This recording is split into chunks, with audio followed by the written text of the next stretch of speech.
இந்த நாளிலே பாடுகளை இயேசு கிறிஸ்துவினுடைய சிலுவை மரணத்தை குறித்தும், ஆண்டவராய் இயேசு கிறிஸ்து சிலுவையிலே அவர் தொங்கிக் கொண்டிருக்கும் பொழுது பேசின 7 வார்த்தைகளையும் குறித்து பேசுகிறதை நாம் கேட்டிருக்கிறோம். அதை குறித்ததான காரியங்களை நாம் அறிந்திருக்கிறோம். இன்றைக்கும் நம்முடைய திருச்சபையில ஆண்டவர் எனக்கு கொடுத்த வார்த்தைகளை கொஞ்சம் ஆழமாய், சிலுவை மரணத்தின் மூலமாய், இயேசு கிறிஸ்து நமக்காக மரித்ததின் மூலமாய் நமக்கு உண்டாக்கின ஏராளமான நன்மைகளை வேதத்திலே நாம் பார்க்கிறோம். அநேக காரியங்களை இயேசு கிறிஸ்துவை பற்றி ஒவ்வொரு நாளும் நாம் தியானித்து கொண்டே இருக்க வேண்டும். நம் வாழ்நாள் முழுவதும் நம்முடைய ரட்சித்த தேவனை, மீட்ட கர்த்தரை நாம் தியானித்து கொண்டே இருக்க வேண்டும். இயேசு கிறிஸ்துவினுடைய கல்வாரி சிலுவையை நாம் தியானிக்க வேண்டும். இயேசு நமக்காக சிந்தின இரத்தத்தை, இயேசுவின் இரத்தம் சிந்துதலினாலே என்னெல்லாம் நம்முடைய வாழ்க்கையில கர்த்தர் ஏற்படுத்தி வைத்திருக்கிறார் என்பதை நாம் தியானிக்க வேண்டும். அது மாத்திரமல்ல, இயேசு கிறிஸ்துவினுடைய அன்பு எப்படிப்பட்டது என்பதை நாம் தியானிக்க வேண்டும். இயேசு கிறிஸ்துவினுடைய தாழ்மை, இயேசு கிறிஸ்துக்குள்ளாக இருந்ததான கீழ்ப்படிதல், இயேசு கிறிஸ்துக்குள்ள இருந்ததான அந்த தெய்வீக அனுபவங்கள், பண்புகள் எல்லாவற்றையும் தியானிக்க வேண்டும். நம்மை ஆண்டவர் ரட்சித்ததின் நோக்கமே அவரை போல மாறுவதற்கு, கிறிஸ்து இயேசுவின் சாயலிலே நாம் என்ன செய்யப்பட வேண்டும்? உருவாக்கப்படுவதற்குத்தான் தேவன் நம்மை அழைத்திருக்கிறார். இப்படி இன்னைக்கு உலகம் முழுவதும், நம்முடைய தேசம் முழுவதும் இயேசு கிறிஸ்துடைய மரணத்தை குறித்து, இயேசு கிறிஸ்துடைய சிலுவையின் மரணத்தை குறித்து அநேக காரியங்கள் பேசப்பட்டு கொண்டிருக்கிறதை நாம் கேட்டிருக்கிறோம். அதைத்தான் இன்றைக்கு சிந்தித்து கொண்டிருக்கிறதை நாம் பார்க்கிறோம். நாமும் கூட இன்றைக்கு காலையில் தேவ சமூகத்தில் இந்த இயேசு கிறிஸ்துவினுடைய அன்பையும், வெளியேறப்பெற்ற அந்த கல்வாரி சிலுவையின் மரணத்தை குறித்து, நமக்காக ஜீவன் கொடுத்த இயேசுவை குறித்து நாம் தியானிக்கும்படி நாம் வந்திருக்கிறோம். நீங்கள் வந்திருக்கிற ஒவ்வொருவரும் நிச்சயமாகவே பாக்கியவான்கள், ஆசீர்வதிக்கப்பட்டவர்கள். இதை தியானிக்க தியானிக்க நம்முடைய வாழ்க்கையில் ஆசீர்வாதம் உண்டாகும். வேத புஸ்தகத்தில் ஆண்டவராய் இயேசு கிறிஸ்துவை குறித்து தியானிக்க ஒவ்வொரு வாரமும் பிரசங்கமும் இல்லை, ஒரு தேவ மனிதனுடைய பிரசங்கம் இயேசு கிறிஸ்துவில் ஆரம்பித்து இயேசு கிறிஸ்துவில் நிறைவு செய்கிறதா இருக்க வேண்டும். வேதாகமத்தினுடைய முழு காரியமும் கிறிஸ்து இயேசு என்கிற ஒருவரை மையப்படுத்தி எழுதி நம்முடைய கரத்திலே கொடுக்கப்பட்டிருக்கிறது. இன்றைக்கு இந்த நல்ல காலை பொழுதுல, இந்த மத்தியான வேளையில இன்னும் அதிகமாய் ஆழமாய் அதை குறித்து நாம் தியானிக்க போகிறோம். மார்க் எழுதின சுவிசேஷத்தின் புத்தகம் 15ஆம் அதிகாரம் 17ஆம் வசனத்தில் இருந்து 37ஆம் வசனம் வரைக்கும் நாம் எல்லாரும் சேர்ந்து நாம் வாசிக்க போகிறோம். மார்க் எழுதின சுவிசேஷம் 15ஆம் அதிகாரம் 17ஆம் வசனத்திலிருந்து 37ஆம் வசனம் வரைக்கும் நாம் வாசிக்க போகிறோம். எல்லாரும் எடுத்துக்கொள்வோம். புதிய ஏற்பாட்டில் 73ஆம் பக்கம். வேதாகமத்தை கொண்டு வந்தவர்கள் வேதாகமத்தை திறந்து வாசியுங்கள். இல்லை என்றால் உங்களுடைய டிவியில் நீங்கள் பார்த்து வாசிக்கும்படி உங்களை அன்போடு கேட்கிறேன். சிவப்பான மேலங்கியை அவருக்கு உடுத்தி, முள்முடியை பின்னி அவருக்கு சூட்டி, எல்லாரும் சேர்ந்து வாசிக்க போகிறோம். யூதருடைய ராஜாவே வாழ்க என்று அவரை வாழ்த்தி, அவரை சிரசில் கோலால் அடித்து, அவர் மேல் துப்பி, முழங்கால் படியிட்டு அவரை வணங்கினார்கள். அவரை பரியாசம் பண்ணின பின்பு சிவப்பான அங்கியை கலற்றி அவருடைய வஸ்திரங்களை அவருக்கு உடுத்தி அவரை சிலுவையில் அறையும்படி வெளியே கொண்டு போனார்கள். சிரேனே ஊரானும் அலெக்சந்தருக்கும் ரூஃபுக்கும் தகப்பனுமாகிய சீமோன் எண்ணப்பட்ட ஒருவன் நாட்டிலிருந்து அவ்வழியாய் வருகையில் அவருடைய சிலுவையை சுமக்கும்படி அவனை பலவந்தம் பண்ணினார்கள். கபால ஸ்தலம் என்று அர்த்தங்கொள்ளும் கொல்கதா என்னும் இடத்திற்கு வெள்ளை போலம் கலந்த திராட்சரசத்தை அவருக்கு குடிக்க கொடுத்தார்கள். அவர் அதை ஏற்றுக்கொள்ளவில்லை. அப்பொழுது அவரை சிலுவையில் அறைந்தார்கள். அதன் பின்பு அவருடைய வஸ்திரங்களை பங்கிட்டு ஒவ்வொருவனும் ஒவ்வொரு பங்கு எடுத்துக்கொள்ளும்படி அவைகளை குறித்து சீட்டு போட்டார்கள். அவரை சிலுவையில் அறைந்தபோது 3ஆம் மணி வேளையாயிருந்தது. அவர் அடைந்த ஆக்கினையின் முகாந்தரத்தை காண்பிக்கும் பொருட்டு யூதருடைய ராஜா என்று எழுதி சிலுவையின் மேல் கட்டினார்கள். அல்லாமலும் அவருடைய வலது பக்கத்தில் ஒருவனும் அவருடைய இடது பக்கத்தில் ஒருவனுமாகிய 2 கல்லறை சிலுவையிலே அறைந்தார்கள்.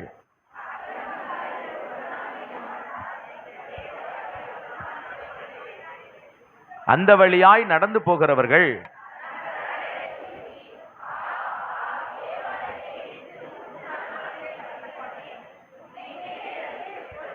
சிலுவையிலிருந்து இறங்கி வா என்று அவரை அப்படியே பிரதான ஆசாரியரும் வேதமாரகரும் தங்களுக்குள்ளே பரியாசம் பண்ணி மற்றவர்களை ரட்சித்தான், தன்னைத்தான் ரட்சித்துக் கொள்ள திராணி இல்லை.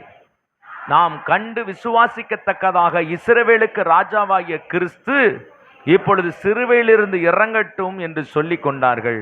அவரோட கூட சிலுவைகளில் அறையப்பட்டவர்களும் அவரை நிந்தித்தார்கள். 6ஆம் மணி வேளை முதல் 9ஆம் மணி நேரம் வரையும் பூமி எங்கும் அந்தகாரம் உண்டாயிற்று. 9ஆம் மணி நேரத்தில் இயேசு ஏலி ஏலி லாமா சபக்தானி என்று மிகுந்த சத்தமிட்டு கூப்பிட்டார். அதற்கு என் தேவனே, என் தேவனே, ஏன் என்னை கைவிட்டீர் என்று அர்த்தமா. அங்கே நின்றவர்களில் சிலர் அதை கேட்ட பொழுது, இதோ எலியா கூப்பிடுகிறான் என்றார்கள். ஒருவன் ஓடி கடற்காலனை காடியிலே தோய்த்து அதை ஒரு கோலில் மாட்டி அவருக்கு குடிக்க கொடுத்தார். பொறுங்கள், எலியா இவனை இறங்கி வருவானோ பார்ப்போம் என்றான்.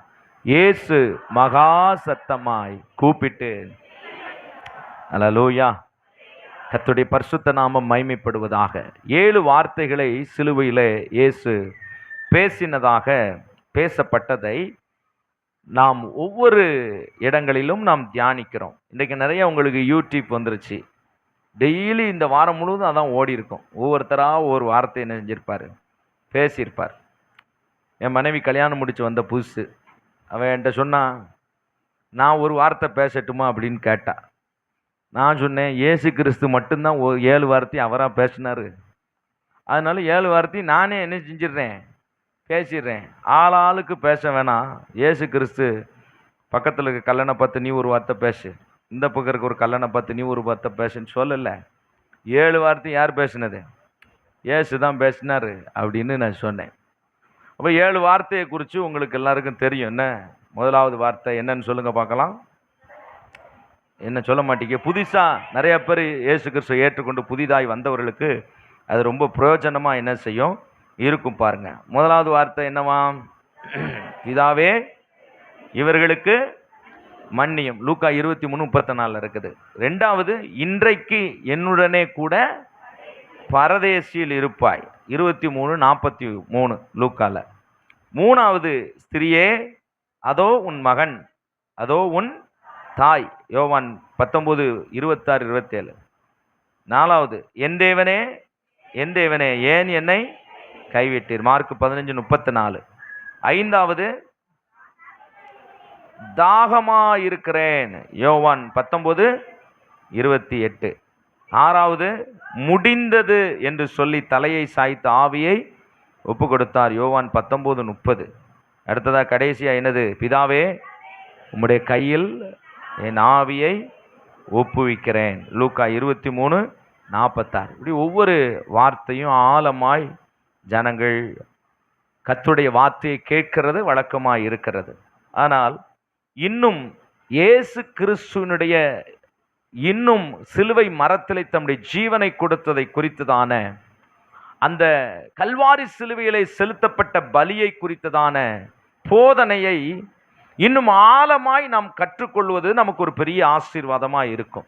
இந்த 7 வார்த்தையை மேலோட்டமாக நம்ம பேசலாம். ஆனால் ஆழமாக இன்னும் இயேசு கிறிஸ்துடைய சிலுவை மரணத்தின் மூலமாய் இயேசு மகா சத்தமாய் கூப்பிட்டு தம்முடைய ஜீவனை கொடுத்தார் பாருங்க. அதை குறித்ததான ஆழமான சத்தியத்தை நாம் கேட்கும் பொழுது நம்முடைய வாழ்க்கை ஆசீர்வதிக்கப்படும்.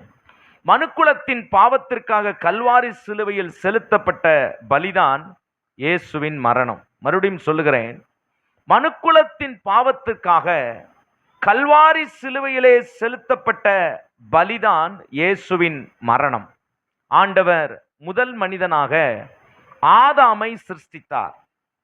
ஆதாமை சிருஷ்டித்து அவனுக்கு ஏற்ற துணையாக ஏவாளை கொடுத்தார். 2 பேரையும் கர்த்தர் ஒரு தோட்டத்திலே கொண்டு வந்து வைத்தார். தினம்தோறும் ஆண்டவராகிய தேவன் அவர்களோடு பேசினார், அவர்களோடு நடந்தார், அவர்களோடு சம்பாசித்தார். ஒவ்வொரு நாளும் ஆண்டவராகிய தேவன் தோட்டத்தின் நடுவில் உலாவுகிற சத்தத்தை ஆதாமும் ஏவாளும் கேட்டு வந்தார்கள். ஆண்டவர் சொன்னார், தோட்டத்தில் இருக்கிற சகல கனிகளையும் நீங்கள் புசிக்கலாம், ஆனால் அதன் மத்தியில் இருக்கிற ஒரு கனியை நீங்க என்ன செய்யக்கூடாது, நீங்க புசிக்க கூடாது என்று சொல்லி விளக்கப்பட்டிருந்த அந்த கனியை அவர்களை புசிக்கும்படி வேதாகமத்தில் ரொம்ப தெளிவாய் ஆதியாகமத்தின் புத்தகம் 3ஆம் அதிகாரத்தில் சர்ப்பமானது ஏவாளோடு வந்து பேசுகிறான். நீ இதை புசிக்க கூடாதென்று உனக்கு சொன்னதுண்டோ என்று கேட்கிறான். ஆம், இதை நாங்கள் புசிக்கும் நாளிலே சாகவே சாவோம் என்று எங்களுக்கு ஒரு கட்டளை கொடுக்கப்பட்டிருக்கிறது. சாத்தான் சொல்கிறான், அப்படி அல்ல, அதை புசிக்கும்படி அவனது இச்சிக்கும்படி அவன் தூண்டுகிற அந்த பொல்லாத பாவத்திற்கு ஏவாள் அடிபணிந்து அந்த விலக்கப்பட்ட அந்த விருட்சத்தின் கனியை எடுத்து சாப்பிட்டு தன் கணவனாகிய ஆதாமுக்கு கொடுத்த போது கீழ்ப்படியாமை என்கிற அந்த பாவத்தின் நிமித்தம் அந்த பாவத்தினாலே தேவனுக்கும் மனிதனுக்கும் இடையே இருக்கிறதான உறவு அன்றைக்கு துண்டிக்கப்பட்டது. பாவம் உள்ளே வந்தபோது, பாவம் மனிதனுக்குள்ளே பிரவேசித்த போது, தேவனுக்கும் மனிதனுக்கும் உள்ள, ஆதாமுக்குள்ளும் ஏவாளுக்குள்ளும் அந்த பாவம் உள்ளே பிரவேசித்த போது தேவனுக்கும் அந்த ஆதாமுக்கும் உள்ள உறவு துண்டிக்கப்பட்டது. அதைத்தான் சொல்லுகிறது மரணம் என்ற வார்த்தை என்ன செய்யப்பட்டிருக்கிறது, பயன்படுத்தப்பட்டிருக்கிறது. ஆண்டவர் சொன்னார், நீ இந்த கனியை புசிக்கும் நாளிலே சாகவே சாவா என்று சொன்னது. ஆனா நாம யோசித்து பார்க்கிறோம் பாருங்க, இந்த காலையில சாகவே சாவோம் என்று சொன்னாரே, 930 ஆண்டுகள் ஆதாம் உயிரோடு இருந்தானே, அவன் சாகவில்லையே. அந்த மரணம், அந்த சாவு எதை குறித்து பேசுகிறது? அந்த மரணம் தேவனுக்கும் அவனுக்கும் உள்ள அந்த உறவு துண்டிக்கப்பட்டதைத்தான் மரணம் என்கிற வார்த்தை பயன்படுத்தப்பட்டிருக்கிறது. எனக்கு அன்பான தேவனுடைய பிள்ளைகளே, இந்த பாவத்தினால் வந்ததான சாபம் 7 காரியத்தை ஆதாமுடைய வாழ்க்கையிலே செய்தது. ஒரு பாவத்தினால் வந்ததான தண்டனையின் அந்த சாபம் 7 காரியங்களை செய்தது. ஆனால் இந்த துண்டிக்கப்பட்டதான உறவை மறுபடியும் சரி செய்யும்படிக்கு ஆதியாகமத்தின் புத்தகம் 2ஆம் அதிகாரம் 21ஆம் வசனத்துல, நான் நிர்வாணியா இருக்கிறேன், உம்மை நான் சந்திப்பதற்கு, ஆண்டவரே நான் உம்மை பார்ப்பதற்கு என்னால் முடியாது, நான் பாவியாகிவிட்டேன் என்று சொன்ன அந்த மனிதன் தன் கரத்தினால், தன்னுடைய யோசனையினால் இலைகளை எடுத்து அதை தைத்து ஆடையாய் அவன் உண்டு பண்ணினாலும் அது அவனுக்கு தீர்வு அல்ல, நிரந்தரம் அல்ல. அது மாலை பொழுதிலே மறுபடியும் அவன் நிர்வாணத்தை, அவன் பாவத்தை அவனுக்கு காண்பித்து கொடுத்தது. ஆண்டவராகிய தேவன் பாவத்தை பாராத சுத்த கண்ணர் என்று வசனம் சொல்லுகிறது. இயேசு பாவத்தை பார்க்க மாட்டார், அவரால் பாவத்தை பார்க்க முடியாது. என கர்மையானவர்களே, பாவம் நிறைந்த மனிதன் தேவனை தொடர்பு கொள்ள முடியாதபடிக்கு இருந்ததான அந்த நிலையை கர்த்தர் மாற்றும்படி ஆதாமை ஆண்டவர் தேடி வந்தார். தோட்டத்தின் நடுவில் இருந்த ஆதாமை தேடி வந்தார். அங்கே வசனம் சொல்லுகிறது, ஆதியாகமம் 2ஆம் அதிகாரம் 21ஆம் வசனத்தை நீங்கள் வாசித்தால், தேவனாகிய கர்த்தர் ஆதாமுக்கு அவன் மனைவிக்கும் தோல் உடைகளை உண்டாக்கி அவர்களுக்கு உடுத்தினார் என்று நாம் பார்க்கிறோம். தோல் உடைகளை உண்டாக்கி அவர்களுக்கு என்ன செய்தார்? உடுத்தினார். அப்ப தோல் உடை உண்டாக்க வேண்டுமானால் என்ன செய்ய வேண்டும் என்று கேட்டால், ஒரு மிருகம் என்ன செய்யப்பட வேண்டும்? அடிக்கப்பட வேண்டும். ஒரு மிருகம் அங்கே அடிக்கப்பட்டது, அதனுடைய இரத்தம் சிந்தப்பட்டது. இந்த மிருகம் அடிக்கப்பட்ட அதனுடைய தோலை எடுத்து அவனுக்கு வஸ்திரமாய் உடுத்தினதற்கு பின்பதாக, என கருமையானவர்களே, மீண்டும் அவன் கர்த்தரிடத்தில் வருவதற்கு ஒரு வாய்ப்பு உண்டானது. அதை போலவே விழுந்து போன மனுக்குலம், பாவத்துக்குள்ளே போன அந்த மனுக்குலத்தை மீட்கும்படியாகத்தான் கல்வாரி சிலுவையிலே இயேசு பலி செலுத்தும்படிக்கு தம்முடைய ஜீவனை கொடுத்தார். ஹல்லேலூயா, ஹல்லேலூயா. ஆக தேவனோடு சந்திக்கும் வாய்ப்பை, தேவன் இல்லாமல் மனிதன் வாழக்கூடாது என்கிற நிலையை கர்த்தர் உருவாக்கும்படிக்கு, தேவனோடு உறவை சரி பண்ணும்படி அந்த பலி கல்வாரி சிலுவையில் என்ன செய்யப்பட்டது? செலுத்தப்பட்டது. ஆக நம்முடைய பாவத்திலிருந்து நாம் விடுதலையாக்கப்பட்டு தேவனோடு உள்ள ஐக்கியத்திலே நாம் வளரும்படிக்காகத்தான் கல்வாரி சிலுவையில இயேசு தம்முடைய ஜீவனை கொடுத்தார். இஸ்ரவேல் மக்கள் பாருங்க, பாவத்தின் அடிமைத்தனமாகிய எகிப்தின் வீட்டிலே அவர்கள் பார்வோனிடத்திலே அடிமையாக்கப்பட்டிருந்தார்கள். ஜனங்கள் கதறுகிறார்கள், ஐயோ, யார் எங்களை விடுதலையாக்குவார்? இந்த தேசத்திற்குள் போகும் பொழுது சௌகரியமாக தான் இருந்தது. ஆனால் காலப்போக்கிலே அவர்கள் அந்த பார்வோனினாலே அடிமையாக்கப்பட்டார்கள். இஸ்ரவேல் தேசத்தை ஜனங்கள் அடிமைகளாய் இருந்தார்களே, 430 வருஷ அடிமைத்தனத்தில் இருந்து அவர்களை வெளியே கொண்டு வருவதற்கு கர்த்தர் கொடுத்த கட்டளை என்ன தெரியுமா? ஆட்டுக்குட்டியின் இரத்தத்தை நிலைக்கால்களிலே பூசி அந்த மிருகம், அந்த பலி செலுத்தப்பட்ட அந்த இரவில் தானே, அந்த பஸ்காவை அனுசரித்த அந்த இரவில் தானே இஸ்ரவேல் ஜனங்கள் விடுதலையாக்கப்பட்டார்கள். ஹல்லேலூயா. எப்படி அந்த தோட்டத்திலே ஒரு மிருகம் அடிக்கப்பட்ட அந்த ஆடை அவர்களுக்கு கொடுக்கப்பட்டு மீண்டும் கர்த்தர் அவரோடு தொடர்பு கொள்ளும்படியான காரியம் நடந்ததோ, அதுபோல பாவத்தில் இருந்து நாம் விடுதலையாக்கப்படுவதற்கு கல்வாரி சிலுவையிலே இயேசு தம்முடைய ஜீவனை பலியாக கொடுத்த நாள்தான் இந்த நாள். அந்த பஸ்கா, அதை குறித்து சொல்லுவாங்க பாஸ் ஓவர், பஸ்கா என்று சொல்லுவார்கள்.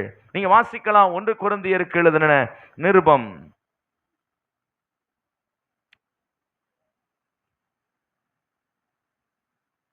5ஆம் அதிகாரம் 7ஆம் வசனத்தை நீங்க வாசித்து பார்த்தா, ஏனெனில், அந்த கடைசி வசனத்தை வாசிங்க, ஏனெனில் நம்முடைய பஸ்காவாகிய கிறிஸ்து நமக்காக என்ன செய்யப்பட்டிருக்கிறாரே? பலியிடப்பட்டிருக்கிறாரே.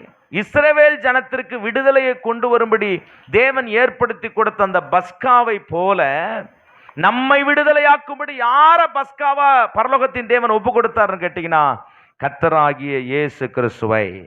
ஆகையினாலே ஆசரிப்பு கூடாரத்தை உண்டு பண்ணி இந்த ஜனங்கள் நேரடியாக கர்த்தரிடத்தில் போக முடியாததுனால இவர்களுடைய பாவத்தை நீக்கும் பலியாக கர்த்தர் 5 பலிகளை இஸ்ரவேல் மக்களுக்கு கர்த்தர் கொடுத்தார். அந்த 5 பலிகள் என்னென்னு கேட்டீங்கன்னா, 1 தகன பலி, 2வது போஜன பலி, 3வதாக சமாதான பலி, 4வதாக பாவ நிவாரண பலி, 5வதாக குற்ற நிவாரண பலி. எல்லாரும் சொல்லலாம் பக்கத்துல. 1வது தகன பலி, போஜன பலி, சமாதான பலி, பாவ நிவாரண பலி, குற்ற நிவாரண பலி.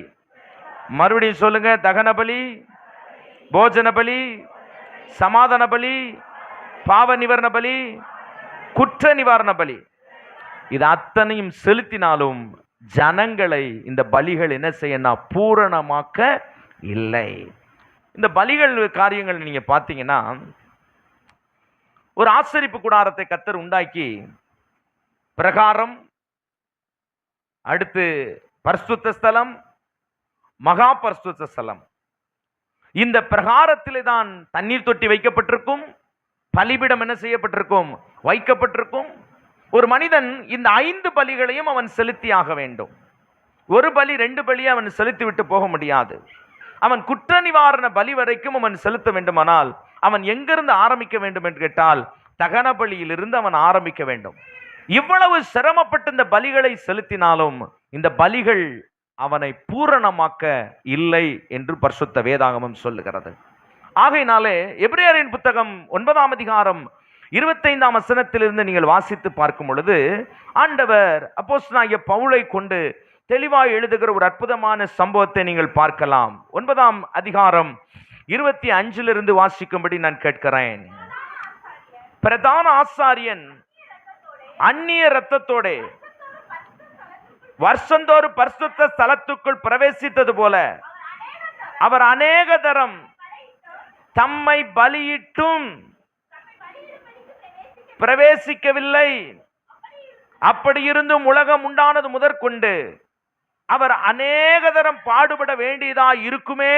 அப்படி அல்ல, அவர் தம்மை தாமே பலியிடுந்ததினாலே பாவங்களை நீக்கும் பொருட்டாக இந்த கடைசி காலத்திலே ஒரே தரம் என்ன செய்தாராம்? வெளிப்பட்டு அன்றியும் ஒரே தரம் மரிப்பதும் பின்பு நியாய தீர்ப்படைவதும் மனுஷனுக்கு நியமிக்கப்பட்டிருக்கிறபடியே கிறிஸ்துவும் அநேகருடைய பாவங்களை சுமந்து தீர்க்கும்படிக்கு ஒரே தரம் பலியிடப்பட்டு தமக்காக காத்து கொண்டிருக்கிறவர்களுக்காக ரட்சிப்பை அருளும்படி இரண்டாம் தரம் எப்படி வெளியிட போகிறாராம்? பாவம் இல்லாமல் தரிசனமாவார். அல்லேலூயா. அப்ப இயேசு கிறிஸ்துவினுடைய இரத்தத்தினாலே உண்டான பலி மாத்திரம்தான் நம்முடைய வாழ்க்கையை பூரணப்படுத்த முடியும், நம்முடைய வாழ்க்கையை விடுதலையாக்க முடியும். ஹல்லேலூயா, ஆமென். ஏசாயா 53 10ஆம் வசனம் 11 12 நீங்க வாசித்து பார்த்தீங்கன்னா இன்னும் ஆழமாய் தெளிவாய் இயேசு கிறிஸ்துவை குறித்து 700 ஆண்டுகளுக்கு முன்பதாக ஏசாயா தீர்க்கதரிசி இந்த பலியை குறித்து அவர் எழுதுகிறதை நீங்கள் வாசிக்க முடியும். வாசிக்கலாம். கிறிஸ்துவும் அநேகருடைய பாவங்களை வாசிக்கலாம். ஏசாயா 53 மாத்துங்க தம்பி, 53 10 11 12. கர்த்தரோ அவரை நொறுக்க சித்தமாகி அவரை பாடுகளுக்கு உட்படுத்தினார். அவருடைய ஆத்துமா தன்னை குற்ற நிவாரண பலியாக, என்ன பலியாக ஒப்பு கொடுக்கும் போது அவர் தமது சந்ததியை கண்டு நீடித்த நாட்களாய் இருப்பார். கர்த்தருக்கு சித்தமானது அவர் கையினாலே வாய்க்கும். அவர் தமது ஆத்தும வருத்தத்தின் பலனை கண்டு திருப்தியாவார். என் தாசனாகிய நீதிபரர் தம்மை பற்றும் அறிவினாலே அநேகரை நீதிமான்களாக்குவார். அவருடைய அக்கிரமங்களை தாமே சுமந்து கொள்வார். அவர் தம்முடைய ஆத்துமாவை மரணத்தில் ஊற்றி அக்கிரமக்காரரில் ஒருவராக எண்ணப்பட்டு அநேகருடைய பாவத்தை தாமே சுமந்து அக்கிரமக்காரருக்காக வேண்டிக் கொண்டது நிமித்தம் அநேகரை அவருக்கு பங்காக கொடுப்பேன். பலவான்களை அவர் தமக்கு என்னவாய் மாற்றிக் கொள்வாராம்? கொள்ளையாக கொள்வார். ஹல்லேலூயா. இந்த மரணத்தில் ஊற்றி அந்த குற்ற நிவாரண பலியை அவர் செலுத்தினதினாலே நீங்களும் நானும் அக்கிரமத்திலும் பாவத்திலும் மரித்த நிலைமையில் இருந்த நம்மளை இயேசு தம்முடைய ஜீவனை கொண்டு விடுதலையாக்கி இருக்கிறார். ஹல்லேலூயா. இந்த சிலுவை மரணம் என்பது ஒரு தூய பலியா இருக்கிறது. எத்தனையோ பேர் மரித்திருக்கலாம். ஒருவேளை ரோம அரசாங்கத்தினுடைய சட்டம் கொடுமையான ஒரு ஹை பனிஷ்மெண்ட் என்னன்னு கேட்டீங்கன்னா சிலுவை மரணம். அநேகர் மரித்திருக்கலாம். ஆனால் இயேசு கிறிஸ்துடைய மரணம் தான் பிதாவாகிய தேவனால் ஏற்றுக்கொள்ளப்பட்டது. காரணம், அது ஒரு தூய பலி. அவர் பிறப்பு ஒரு பரிசுத்தம் உள்ளது, அவருடைய வாழ்க்கை பரிசுத்தம் உள்ளது. அவர் தம்முடைய சிலுவையிலே மரித்த பொழுதும் ஒரு பரிசுத்த அந்த மனிதனாக தேவனாக அவர் மரித்தார். ஆகையினால்தான் அந்த பலி பரிசுத்தமுள்ள தூய பலியாயிருக்கிறது. இதை ஆண்டவர் ஏற்றுக்கொண்டு இந்த பலியின் மூலமாக மனிதன் தேவனோடு மறுபடியும் வாழும்படியான கிருபையை பெற்றிருக்கிறான், விடுதலையை பெற்றிருக்கிறான். அல்லேலூயா. ஆக இனி மனுஷன் பலி செலுத்த தேவையில்லை. இன்றைக்கும் நிறைய பேர் கோயிலில் போய் தனக்காக என்ன செய்கிறாங்க? ஆடுகளை பலி கொடுக்குறாங்க, கோழியை பலி கொடுக்குறாங்க, மனுஷனையே பலி கொடுத்துட்றாங்க. இந்த சாபம் மாறணும்னு சொல்லி ஒரு தாத்தா தம் பேரனையே என்ன கொடுத்துருக்கிறாரு? பலி கொடுத்துருக்கிறார். அப்படிப்பட்ட ஒரு உலகத்தில் நம்ம வாழ்ந்து கொண்டு இருக்கிறோம். இனி பலி செலுத்த தேவையில்லை. நமக்காக கல்வாரியிலே பலி செலுத்தின அந்த பலியை, அந்த இயேசுவை நாம் விசுவாசித்தால் போதும். நம்ம விசுவாசித்தா போதும். ஆண்டவரே, எனக்காக நீர் பலியானீரே, என் பாவத்துக்காக கல்வாரி சிலுவையிலே உங்களுடைய இரத்தத்தை சிந்தினீரே என்று சொல்லி நாம் அதை விசுவாசித்தால் நமக்கு என்ன உண்டாகிறது? ஆசீர்வாதத்தை தேவன் தர வல்லவராயிருக்கிறார். இது அடிப்படையில் 3 சத்தியங்களை நான் வேகமாய் உங்களோடு நான் ஷேர் பண்ண நான் விரும்புகிறேன். முதலாவது 1 பேதுருக்கு எழுதின நிருபம் 2ஆம் அதிகாரம் 24ஆம் வசனத்தில் அவர் என்ன சொல்லுகிறார்? அப்போஸ்தலனாகிய பேதுரு, வாசிக்கலாம். நாம் பாவங்களுக்கு செத்து நீதிக்கு பிழைத்திருக்கும்படிக்கு.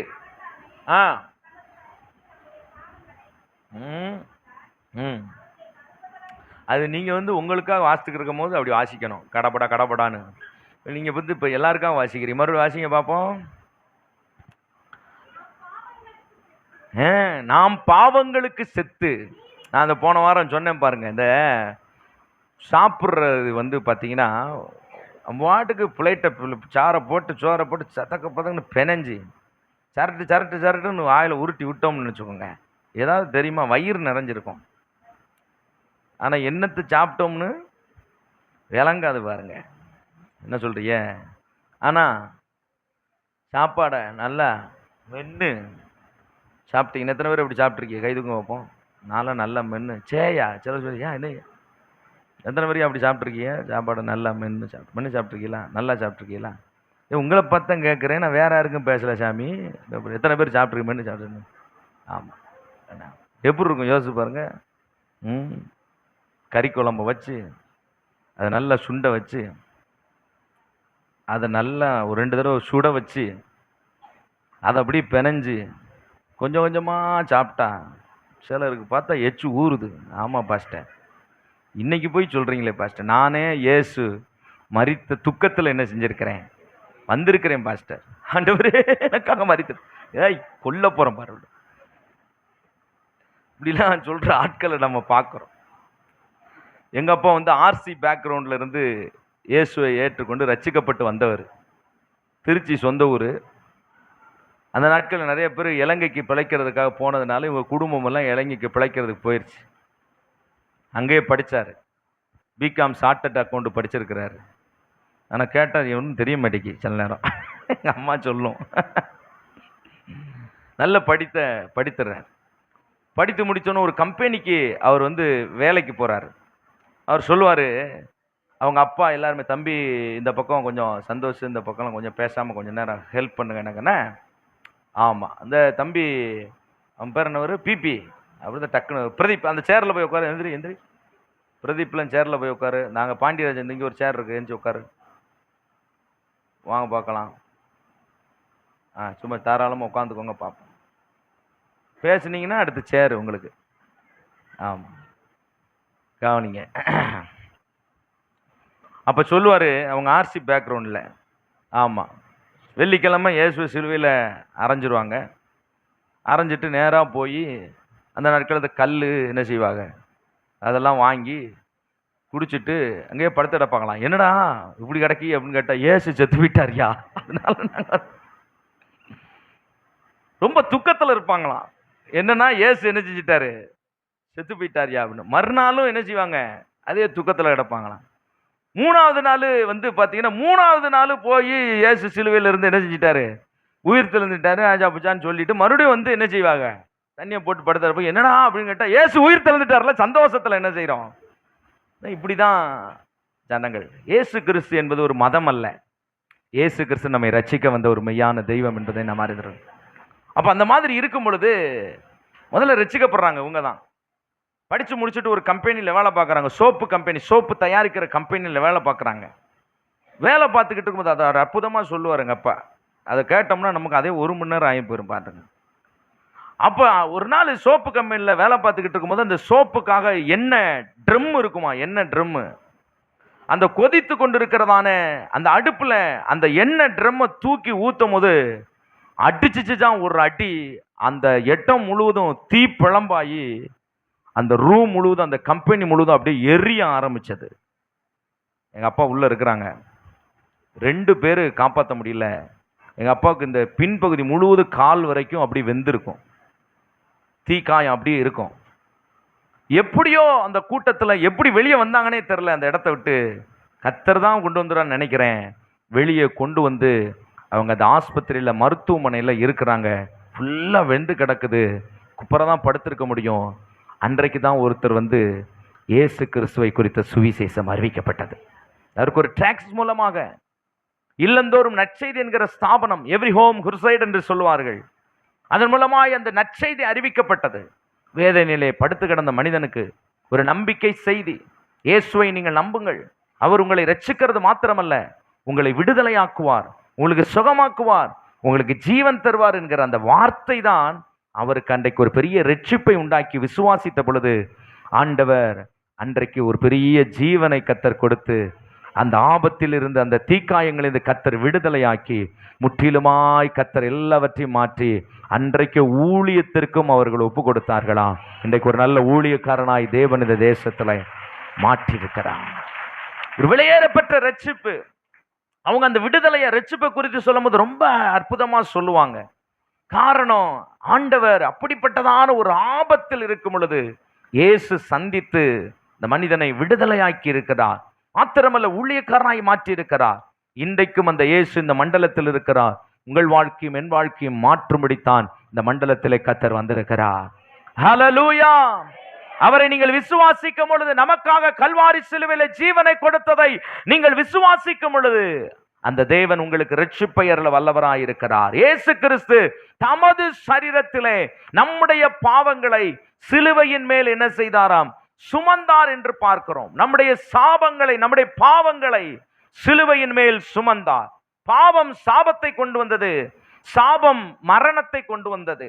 என கருமையானவர்களே, 7 விதமான சாபம் ஆதாமுடைய வாழ்க்கையிலே இருந்ததாக வேதம் சொல்லுகிறது. அது சொல்றதுக்கு எனக்கு டைம் இருக்கும்னான்னு எனக்கு தெரியல. முதலாவது ஆண்டவர் சொன்னார், நீ சாகவே சாவாய். தேவனுக்கும் அவனுக்கும் உள்ள உறவு என்ன செய்தது? போனது. இரண்டாவது சொன்னார், உனக்கு முள்ளும் குறுக்கும் என்ன செய்யும்? உழைக்கும்னு சொன்னார். இரண்டாவது அவனுடைய வாழ்க்கையில சாபம், முள்ளும் குறுக்கும் உழைக்கும்னு சொன்னார். அடுத்து மூணாவது என்ன சொன்னார் அப்படின்னா, வேர்வை சிந்தி நீ என்ன செய்வ? சாப்பிடுவேன்னு சொன்னார். அதுக்கு முன்னாடி அப்படி கிடையாது. தோட்டத்துக்குள்ள போவார், அப்படி பழங்களை பறிப்பாரு, சாப்பிட்டுட்டு ஜாலியா கணவன் மனைவியை வாழ்ந்ததான காலம். இப்ப அவர் சொல்றாரு, முள்ளும் குறுக்கும் மாத்திரம் அல்ல, நீ வேர்வை சிந்தி நீ என்ன செய்யணும்? ஆமா, நீ ஒரு பிள்ளையை பெற்றெடுக்கும் பொழுது நீ எப்படி பெற்றெடுப்ப அப்படின்னு ஏவாளுக்கு சொல்றாரு. வேதனையோடு நீ என்ன செய்வ? பிள்ளைய பெற்றெடுப்ப.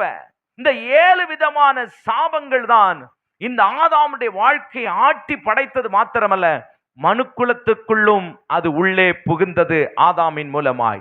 இன்றைக்கும் அந்த பாவமும் சாபமும் இந்த தேசத்தில் இருக்கிறது. அந்த பாவத்திலும் அந்த சாபத்திலும் அந்த பொல்லாத காரியங்களில் இருந்தும் நம்மை விடுதலையாக்கும்படியாகத்தான் அந்த பாவத்தை தம்முடைய சரீரத்திலே அவர் சிலுவையின் மேல் என்ன செய்தாரா? சுமந்து தீர்த்தார். அல்லேலூயா, பிரைஸ் தி லார்ட். பாவத்தில் மரித்த மனிதனை விடுதலையாக்க தேவன் மாம்சத்தில் வந்து பாவத்தை சிலுவையின் மேல் என்ன செய்தாராம்? சுமந்து தீர்த்தார். பாவத்தில் மரித்த மனிதனை விடுதலையாக்க தேவன் மாம்சத்தில் வந்து பாவத்தை சிலுவையின் மேல் என்ன செய்தாராம்? சுமந்து தீர்த்தார். ஹல்லேலூயா, ஹல்லேலூயா. பாவியாகிய நம்மை மீட்டுக் கொள்ளும்படி இயேசு பாவியாகவில்லை, இயேசு பாவமானார். நம்முடைய பாவங்கள் எல்லாம் யார் மேல் வைக்கப்பட்டது? இயேசு கிறிஸ்துவின் மேல் வைக்கப்பட்டது. அதனால் அவர் பாவி அல்ல, அவர் நம்முடைய பாவத்தை சிலுவையின் மேல் சுமந்தார். ஒரு அம்மா வந்து பாவக்காவை தலையில வச்சு போய்கிட்டு இருக்குது. பாவக்காய் விற்கிற அம்மா, அது பேர் பார்வதி. ஆனா எதை சுமந்து போய்கிட்டு இருக்குது? பாவக்காய் விற்கும்படி பாவக்காய் கூட சுமந்து போயிட்டு இருக்கு. பாவக்காய் பாவக்கான்னு கூப்பிடுது. யாராவது வாங்குறீங்களான்னு. நீங்க அந்த அம்மாவை எப்படி கூப்பிடுவீங்கன்னு கேட்டா, எம்மாய் பாவக்கா இங்க வாமா அப்படின்னு நம்ம கூப்பிடுவோம். பாவக்கான்னு கூப்பிடுறதுனால அந்த அம்மா யார் கிடையாது?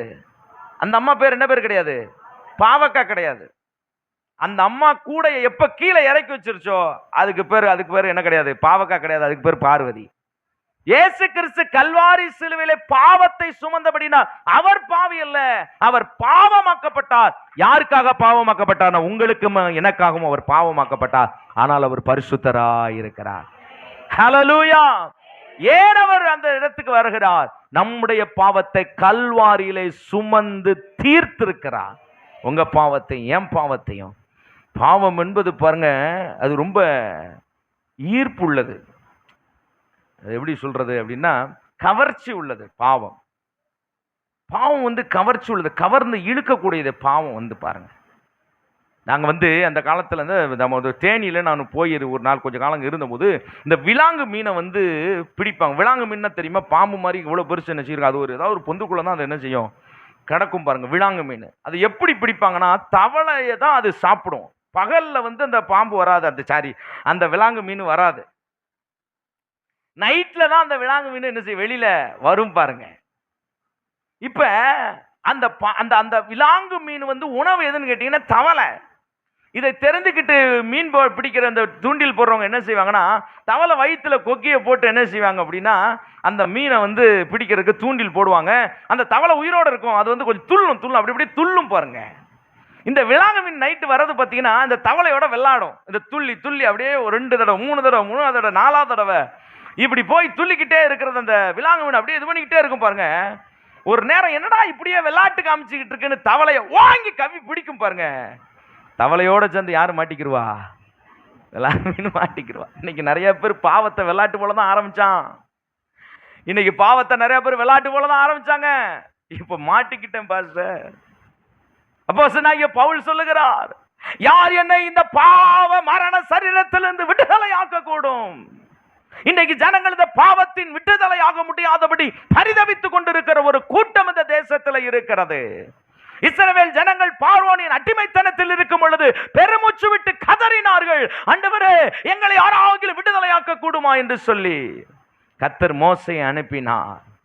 இந்த மீன் எப்படி அந்த கவர்ச்சியை காண்பித்த அந்த தவளை துள்ளி துள்ளி விளையாடுகிறதற்கு, ஒரு மனிதன் பாவத்தை ஆரம்பத்திலே வந்து அவன் வந்து அதை செய்யும் பொழுது விளையாட்டாகத்தான் அதை ஆரம்பிக்கிறான்.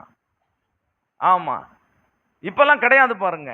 அப்பெல்லாம் உண்டு பாருங்க. எங்கனையாவது ஒரு வங்கை படைப்புக்கு பின்னாடி, சந்துக்கு பின்னாடி, அந்த இதுக்கு பின்னாடி, சவத்துக்கு பின்னாடி கட்டப்பிடி அடிச்சுக்கிட்டு இருப்பாங்க. மாப்பிள்ள ஒரு இழுடா புஷ்ஷுன்னு ஊது அப்படின்பாங்க.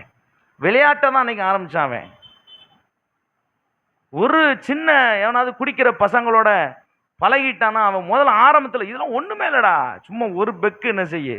இப்படி நிறைய பாவங்கள் விளையாட்டு போலகத்தான் ஆரம்பிக்கப்பட்டது. விளையாட்டு ரொம்ப கவனமா இருக்கணும். படிக்கிற பிள்ளைகள், வாலிப பிள்ளைகள், வாலிப தம்பிமார்கள், நீங்க 13 வயது 15 வயது நீங்க தொடும் பொழுது இதெல்லாவற்றையும் விளையாட்டு காமிப்பான் பாருங்க. சும்மா பாடுறா, டெய்லி சும்மா பாடுறா அப்படின்மா. சும்மா தான் பார்த்தான். ஒரு நாள் ட்ரெயினில் எல்லாரும் போயிட்டு இருக்கும்போது, ஃப்ரெண்ட்ஸ் எல்லாம் போயிட்டு வேலைக்காக போயிட்டு இருக்கும்போது என் கூட இருக்கிற ஒருத்தன் சொன்னான் பாருங்க, பரவாயில்ல நல்லா இருக்கடா, குடும்பத்துக்கேற்ற விளக்குன்ட்டான் பக்கத்தில் இருந்தவன். அந்த விளக்க பிடிச்சவன் இன்ன வரைக்கும் எந்திக்க முடியாமல் இருக்கிறான் வாழ்க்கையில். இந்த மாதிரி விளையாட்டாக சொல்லப்பட்டதான நிறைய சங்கதிகளினாலே சிக்கி கொண்டவர்கள், இந்த பாம்பு போல, இந்த மீனை போல சிக்கி கொண்டவர்கள் எத்தனையோ பேர் இருக்கிறாங்க. இன்றைக்கு விடுதலையாக முடியாதபடி ஜனங்கள் வாழ்ந்து கொண்டிருக்கிறார்கள். நீங்களும் நானும் விடுதலையாக்கப்பட்டிருக்கிறோம்.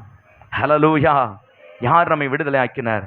நம்முடைய பாவங்களெல்லாம் கல்வாரியிலே சுமந்த இயேசுவை, அந்த பலியினாலே தம்முடைய பாவங்களெல்லாம் நீக்கி போட்ட இயேசுவை நாம் விசுவாசித்தபடினாலே, தமது சரீரத்தினாலே நம்முடைய பாவங்களை சுமந்து தீர்த்த இயேசு கல்வாரி சிலுவிலே நமக்காக மரித்ததினாலே, இன்றைக்கு அவரை நம்பும் பொழுது, விசுவாசிக்கும் பொழுது அந்த பாவத்திலிருந்து நம்மை கர்த்தர் விடுதலை ஆக்கி இருக்கிறார். Praise the Lord. ரோமர் 6ஆம் அதிகாரம் 22ஆம் வசனம் 23ஆம் வசனத்தை வாசிக்க கேட்போம். ரோமர் 6 22 23 வாசிப்போம். நீங்கள் பாவத்திலிருந்து விடுதலையாக்கப்பட்டு தேவனுக்கு அடிமைகளானதினால் பரிசுத்தமாகுதல் உங்களுக்கு கிடைத்த பலன், முடிவோ நித்திய ஜீவன், பாவத்தின் சம்பளம் மரணம், தேவனுடைய கிருபை வரமோ நம்முடைய கர்த்தராகிய இயேசு கிறிஸ்துவினாலே உண்டான நித்திய ஜீவன். ஹல்லேலூயா. பாவம் என என்ன செய்தது? மரணத்துக்கு நேராய் நடத்தினது. ஆனால் பாவத்திலிருந்து விடுதலையாக்கி இயேசு என்னை எங்க கொண்டு வந்திருக்கிறார்னா, ஜீவனுக்கு நேராய் கொண்டு வந்திருக்கிறார். அதனாலதான் பாவம் வந்து நம்மளை இனி நம்முடைய வாழ்க்கையில அது கிரியை செய்ய முடியாது. இயேசு உயிர் தெழுந்ததுனால நமக்கும் என்ன இருக்குன்னு கேட்டீங்கன்னா, மரணம் என்பது முடிவல்ல, அது ஜீவனுக்குள் பிரவேசிக்கிறதான வாசல். இயேசு வரும்பொழுது கர்த்தருக்குள் மரித்தவர்கள் உயிரோடு எழுவார்கள். இயேசு மரித்த போது கர்த்தருக்குள் இயேசு வரும்பொழுது கர்த்தருக்குள் மரித்தவர்கள் உயிரோடு எழும்புவார்கள். உயிரோடு இருக்கிறவர்கள் இயேசுவை சந்திக்கும்படி மேகத்தினூடாக எடுத்துக்கொள்ளப்பட்டு என்றென்றும் கர்த்தராகிய இயேசுவோடு கூட இருக்க போகிறோம். அல்லேலூயா. இதுதான் வேதாகமம் சொல்லுகிறது. 7 பிறவி கிடையாது. பரலோகம் மோட்சத்துக்கு போனோன்னா ஏதோ ஆவியா அலைவும் கிடையாது.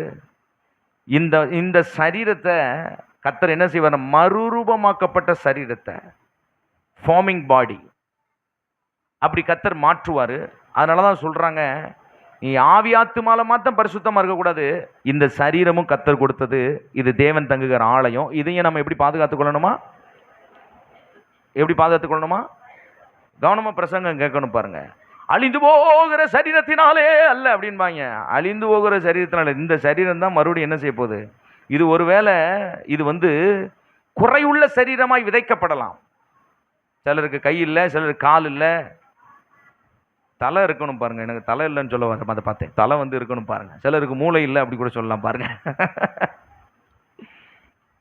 சில உறுப்புகள் இது குறைவுள்ளதாய் விதைக்கப்படலாம். ஆனால் எழுந்திருக்கும் போது என்ன எப்படி எழுந்திருக்கும் தெரியுமா? நம்முடைய சரீரம் மகிமை உள்ள சரீரமா எல்லாம் நிறைவோட தான் எழுந்திருக்கும். ஹல்லேலூயா, ஹல்லேலூயா. அக்கினியில சுட்டரிக்கப்பட்டது கொடுக்கப்படும், தீயில வெந்து போனதும் கொடுக்கப்படும். கர்த்தருக்குள்ள அவங்க இருந்திருந்தாங்கன்னா அது எல்லாத்தையும், கடல்ல போனது எல்லாத்தையும் ரிட்டர்ன் கொடுத்துரும். ஒருவேளை இங்க குறைவுள்ள சரீரமாய் நம்ம விதைக்கப்படலாம். ஆனா எழும்பும் பொழுது எப்படி எழும்புவாங்கன்னா முழு பலத்தோட எல்லாம் மறுபடியும். ஒருவேளை கை இல்லாத ஒரு ஆள் பிதைக்கப்பட்டிருக்கலாம், மரித்து எழும்பும் பொழுது கையோட கர்த்தர் கொண்டு வருவார் அவங்கள. அல்லேலூயா சொல்லுங்க பார்க்கலாம். ஹல்லேலூயா. ஆக இயேசு கிறிஸ்துவின் நாளே நமக்கு மரணம், சாபத்திலிருந்து, பாவத்திலிருந்து நம்ம விடுதலையாக்கி நித்திய ஜீவனை கர்த்தர் நமக்கு கொடுத்திருக்கிறார். ஆமென், ஹல்லேலூயா. இரண்டாவதாக ரோமருக்கு எழுதின 3ஆம் அதிகாரம் 26ஆம் வசனத்தை பார்க்கும்போது இங்கே ஒரு சத்தியம் நமக்கு சொல்லப்படுகிறது. வாசிக்கலாம். கிறிஸ்து இயேசுனுடைய முதல்ல அவருடைய சரீரத்தினாலே நம்முடைய பாவத்தை சுமந்து அவர் தீர்த்தார். இரண்டாவது, கிறிஸ்து இயேசுனுடைய இரத்தத்தினாலே, விசுவாசத்தினாலே, கிறிஸ்து இயேசுனுடைய இரத்தத்தை பற்றும் விசுவாசத்தினாலே பலிக்கும் கிருபாதார பலியாக அவரை என்ன செய்தாராம்? ஏற்படுத்தினார். இது ரொம்ப முக்கியம் பாருங்க. இரண்டாவது, இயேசு கிறிஸ்து மரித்த போது அவருடைய சரீரத்தில் இருந்து சிந்தப்பட்ட ரத்தம். இன்னைக்கு நிறைய பேருடைய ரத்தம் இந்த உலகத்தில் சிந்தப்படுது. ஆனா இயேசுவின் ரத்தம் என்னன்னு கேட்டீங்கன்னா, அது நம்முடைய வாழ்க்கையை மாற்றுகிற, பரிசுத்தப்படுத்துகிற, விடுதலையாக்குகிற இயேசுவின் ரத்தம். அதற்கு கிருபாதார பலியாக இயேசு கிறிஸ்துவை தேவன் ஏற்படுத்தினான்னு சொல்லுது. இயேசு கிறிஸ்துடைய ரத்தத்தை நாம் விசுவாசிக்கும் பொழுது நம்முடைய வாழ்க்கையில ஒரு பெரிய ஆசீர்வாதத்தை கர்த்தர் ஏற்படுத்துகிறார். அதனாலதான் ரோமருக்கு 3:26 சொல்றார் பவுல், கிறிஸ்து இயேசுடைய ரத்தத்தை பற்றும் விசுவாசத்தினாலே பலிக்கும் கிருபாதார பலியாக அவரையே என்ன செய்தாரு? ஏற்படுத்தினார். அப்ப இந்த ரத்தத்தை நாம் விசுவாசிக்கும் பொழுது, எனக்காக இயேசு ரத்தம் சிந்தினார். யோவான் 1 யோவான் 1 அதிகாரம் 7ஆம் வசனத்தை நீங்கள் வாசிக்கும் பொழுது, இயேசு கிறிஸ்துவின் ரத்தத்தினாலே சகல பாவங்களையும் நீக்கி நம்மை அவர் என்ன செய்கிறாராம்? சுத்திகரிக்கிறதா இருக்கிறது. ஹல்லேலூயா. பழைய ஏற்பாட்டிலே மிருகங்களின் ரத்தம் பாவத்தை மூடினது, ஆனால் இயேசுவின் ரத்தம் பாவத்தில் கழுவினது. அல்லேலூயா சொல்லுங்க பார்க்கலாம். மூடி இருந்ததுன்னா அதை எடுத்து விலைக்கு பார்க்கும் பொழுது அந்த பாவம் என்ன செய்யுங்க இருக்கும். ஆனா இயேசுவின் ரத்தம் பாவத்தை மூடுகிறதல்ல, பாவத்தை கழுவுகிறதா இருக்கிறது. அல்லேலூயா சொல்லுங்க பார்க்கலாம். ஹல்லேலூயா. பக்கத்துல கையை பிடிச்ச பாவத்தை கழுவி இருக்கிறது. பாவம் போச்சுன்னா எதுவும் போயிடும். சாபம் போச்சுன்னா மரணமும் போயிடும். எத்தனை பேர் அதை விசுவாசிக்கிறீங்க? ஹல்லேலூயா. நீங்க ரத்தம் சிந்துதல் இல்லாமல் என்ன கிடையாது? பாவ மன்னிப்பு இல்லை என்று நாம் பார்க்கிறோம். மார்க் எழுதின சுவிசேஷத்தின் புத்தகம் 14ஆம் அதிகாரம் 23, 24 வாசிங்க. ரொம்ப முக்கியமான சத்தியத்தை ஆண்டவராய் இயேசு சீசர்களோடு பேசுகிறதை நாம் பார்க்கிறோம். மார்க் எழுதின சுவிசேஷம் 23 14ஆம் அதிகாரம் 23, 24 வாசிங்க.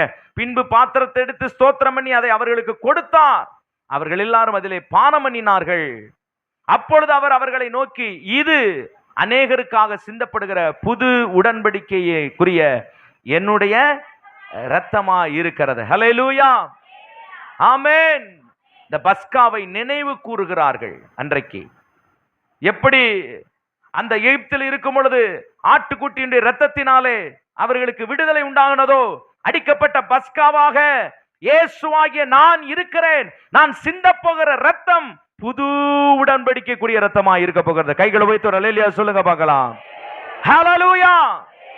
நாம இரத்தத்தின் மூலமாய் ஒரு உடன்படிக்கை பண்ணியிருக்கிறோம். என்ன உடன்படிக்கை பண்ணியிருக்கிறோம்? புது உடன்படிக்கை. அல்லேலூயா சொல்லுங்க பார்க்கலாம்.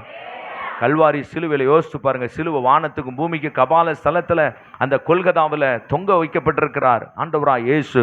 அந்த சிலுவை எதற்கு அடையாளம் இருக்கு தெரியுமா? மனிதனை தேவனோடு இணைப்பதற்காய் அந்த சிலுவை வானத்தை தொடுகிறது மாதிரி அந்த சிலுவையின் காட்சி இருக்கும் பாருங்க.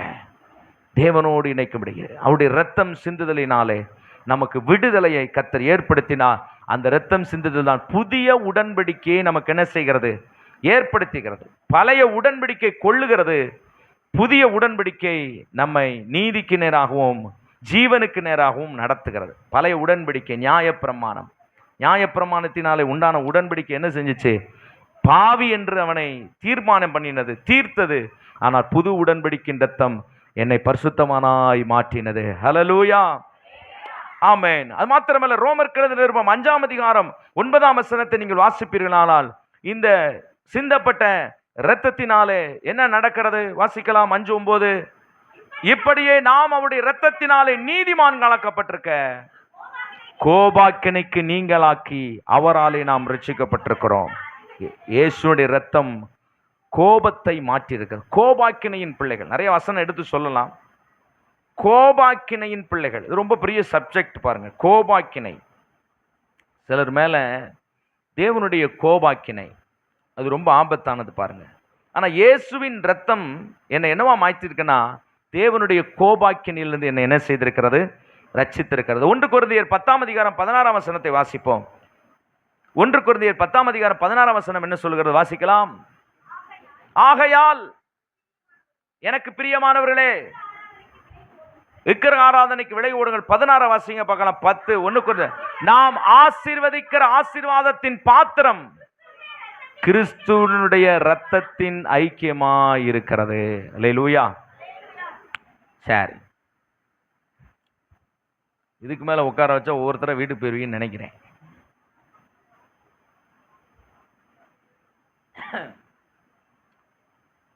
இந்த சர்ச்சில் இந்த திருவிருந்துன்னு ஒன்று, கர்த்தருடைய பந்தின்னு ஒன்று இருக்கும் பார்த்தீங்களா? எத்தனை பேருக்கு தெரியும்? கை தூக்க பார்ப்போம். இது என்னன்னு உங்களுக்கு தெரியுமா? முதல்ல அப்போஸ்தலனாகிய பவுல் சொல்றாரு, நாம் நம்மை ஆசீர்வதிக்கிற ஆசீர்வாதத்தினுடைய பாத்திரம் தான் கிறிஸ்துவின் ரத்தத்தினுடைய. இது குறித்து நிறைய பேருக்கு தெரிய மாட்டேங்குது. அதனால அந்த திருவிருந்து அன்னைக்கு ஆப்ஷன் போடுறீங்கன்னா அது உங்களுக்கு ஒரு பெரிய ஆசீர்வாத குறைவை உண்டாக்கும். இது பைபிள் சொல்லுது, நான் சொல்லல. அதனால திருவிருந்து கர்த்தருடைய பந்தினா தலைக்கு மேலே வேலை இருந்தால் கூட அன்னைக்கு அதை போட்டுட்டு எங்கே வரணும்னு கேட்டால் கர்த்தருடைய பந்திக்கு வரணும். நீங்கள் அண்டார்டிகாவில் இருக்கலாம், ஆப்பிரிக்காவில் இருக்கலாம். கர்த்தர் உங்களுக்கு கொடுத்த சபையில் நீங்கள் ஐக்கியப்பட்டு அங்கே தான் திருவிருந்து எடுக்கணும். நாம் பிற்கிற அப்பம் கிறிஸ்து இயேசுவினுடைய சரீரத்தின் ஐக்கியமாய் இருக்கிறது அல்லவா? ஆசீர்வாதத்தின் பாத்திரம். தேவனுடைய பிள்ளைகள் திருவிருந்து எடுக்கும் பொழுதுதான் அந்த அந்த அந்த ஒரு பெரிய ஆசீர்வாதம் ஒன்று இருக்குது. அது உங்களுக்கு புரியாது. நீங்கள் வேதாகமத்தை இன்னும் ஆழமாக படிக்க படிக்க அந்த ஆசீர்வாதத்தை உங்கள் வாழ்க்கையில் நீங்கள் அனுபவிக்க முடியும். எனக்கு அன்பான தேவனுடைய பிள்ளைகளே, வாலிபர்களே, அருமையான கன்னியரே, அருமையான சகோதரா சகோதரி, நீ மூழ்கி திருவிருத்த ஞானஸ்நானம் பெற்றிருக்கிற ஒரு தேவ மனுஷனாக இருந்தால் கண்டிப்பாக இவன் ஆசீர்வாதத்திற்கு முக்கியமான காரியம் எதுன்னு கேட்டிங்கன்னா கர்த்தருடைய பந்தி. அல்லேலூயா சொல்லுங்க. உங்களை பரிசுத்தப்படுத்தி கொண்டு கர்த்தரிடத்தில் உங்களை கொண்டு வந்து சுத்திகரித்து நீங்கள் முடிந்த அளவிற்கு இல்லை, கண்டிப்பாக கர்த்தருடைய ஆசீர்வாதத்தின் பாத்திரம் இந்த கிறிஸ்து இயேசுவினுடைய இரத்தமா என்ன செய்கிறது? இருக்கிறது. ஹல்லேலூயா. அதான் சமாதானத்தை உண்டாக்கினது. பாவத்தின் அடிமைத்தனத்திலிருந்து மீட்கும் விலை மாசற்ற இயேசு கிறிஸ்துவினுடைய இரத்தமாய் இருக்கிறது என்று நாம் பார்க்கிறோம். வசனம் சொல்லுகிறது, நாம் வெள்ளியினாலும் பொன்னினாலும் என்ன செய்யப்படவில்லை, மீட்கப்படாமல். எப்படி மீட்கப்பட்டிருக்கிறோமா? மாசற்ற விலையேறப்பட்ட குற்றமில்லாத ஆட்டுக்குட்டியின் இரத்தத்தினாலே மீட்கப்பட்டிருக்கிறோம். பக்கத்தில் இருக்கிற கையை பிடிச்சிருங்க. விலையேறப்பட்ட இரத்தத்தினாலே. என்ன இரத்தத்தினாலே? ஒரு பாட்டு நாம் பாடினோம் பாருங்க, விலையேற பெற்ற. ஆமா, விலையேற பெற்றவனா என்ன செய்தது? மாற்றின. அந்த பாட்டு என்ன பாட்டு பாருங்க, சூப்பரான பாட்டு. என்ன? ரத்தமே ஆவை வீழாவி நின்று பாயுதே, விலையேற பெற்றோனாய் என்னை மாற்ற விலையாக. போதும். ஆண்டுடைய ரத்தம் என்ன என்னவா மாத்துச்சு? சகோதரர்கள் சொல்லுங்க, ஆண்டுடைய ரத்தம் என்ன என்னவா மாத்துச்சு? விலையேற பெற்றவனா மாத்துச்சு. முதலாவது சொன்னேன், அவர் தமது பாவத்தை அவருடைய மாம்சத்திலே சுமந்து கல்வாரி சிலுவையிலே தீர்த்ததினாலே ஜீவன் நமக்குள்ளே உண்டானது. இரண்டாவதாக, விலையேற பெற்றவனா இயேசுவின் ரத்தம் மாற்றி இருக்கிறது. நீங்க நீங்க நீங்க ஒவ்வொருவரும் விலையேற பெற்றவர்கள் தெரியுமா? நீங்க உங்களை ரொம்ப சீப்பா நினைச்சிடாதீங்க. யாரும் உங்களை சீப்பா நடத்துற அளவுக்கு நீங்க உங்க வாழ்க்கையை நீங்க விட்டு கொடுத்துறாதீங்க. அதுக்காக கெத்தா இருக்கணும், மண்டக்கணம் பிடிச்சி திரியணும்னு கிடையாது. சரியா? நான் ஒரு விலையேற பெற்றவன். நான் யாரு கேளுங்க? ஒரு விலையேறப்பட்டவன். அல்லேலூயா சொல்லுங்க பார்க்கலாம்.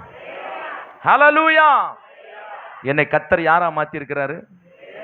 விலையேற பெற்றவனாய் கர்த்தர் என்னை மாற்றி இருக்கிறார். நான் ஒரு விலையேற பெற்ற பாத்திரம். பக்கத்தில் உங்களை பார்த்து சொல்லுங்க, விலையேற பெற்ற பாத்திரம். என்னுடைய விலை ரொம்ப பெருசு.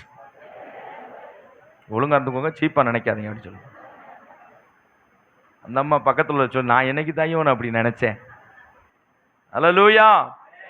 நம்மை விலையேற பெற்றவனாய் கர்த்தருடைய ரத்தம் மாற்றி இருக்கிறது. இப்ப பாடுங்க பார்க்கலாம். விலையேற பெற்ற திரு ரத்தமே அவர் வீழாவி நின்று பாயுதே, விலையேற பெற்றோனாய் என்னை மாற்ற விலையாக இந்தனரே.